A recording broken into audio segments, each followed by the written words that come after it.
एक बार महात्मा बुद्ध एक वृक्ष के नीचे अपनी तपस्या में बैठे थे। वहीं पास के मार्ग से एक शिकारी गुजर रहा था। उसने बुद्ध को देखा और पहचान लिया, क्योंकि उसने बुद्ध के बारे में बहुत बड़ाई सुन रखी थी। किंतु वह बुद्ध की बड़ाई से बिल्कुल संतुष्ट नहीं था। उसने महात्मा बुद्ध की परीक्षा लेने की सोची।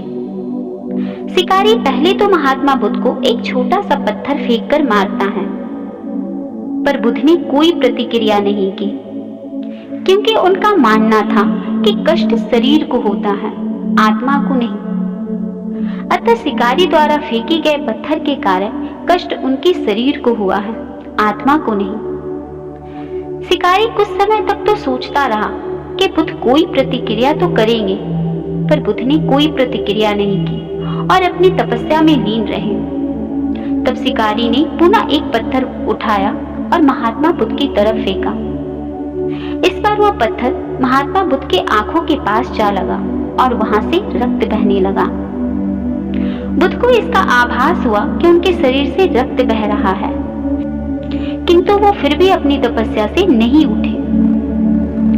शिकारी को इस बार बहुत गुस्सा आया और उसने फिर से एक पत्थर उठाया और महात्मा बुद्ध की ओर फेंका। इस बार बुद्ध के शरीर से खून अधिक बहने लगा। पीड़ा इतनी ज्यादा होने लगी कि महात्मा बुद्ध की आंखों से आंसू निकलने लगे। तब शिकारी महात्मा बुद्ध के पास गया और उनसे जाकर पूछा कि जब मैंने आपको इतनी जोर से पत्थर मारा तो आपने कोई प्रतिक्रिया क्यों नहीं दी? तब महात्मा बुद्ध ने मुस्कुराते हुए कहा कि तुमने जो मुझे पत्थर मारा उससे मेरे शरीर को कष्ट हुआ, मेरी आत्मा और मेरे मन को बिल्कुल कष्ट नहीं हुआ। तब शिकारी अचंभित रह गया और भगवान बुद्ध से पूछता है कि अगर आपको कोई कष्ट नहीं हुआ तो आपकी आंखों से आंसू क्यों निकल रहे थे? इस पर महात्मा बुद्ध ने कहा कि तुम्हारे अनुचित कार्य के परिणाम के बारे में सोचकर मेरी आत्मा रो रही थी। तुमने इतना बड़ा पाप किया, तुम्हें कैसी सजा मिलेगी?